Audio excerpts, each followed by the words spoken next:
जायताचे महिन्याचा सणाला पालख्या निघाल्या आज कारल्या डोंगराला हो जायताच्या महिन्याचा सण आला हो आला पालख्या निघाल्या आज कारल्या डोंगराला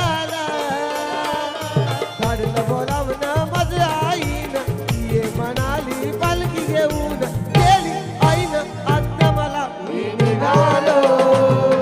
तुम्ही येता का माझ्या मी निघालो तुम्ही येता का माझ्या आईला भेटा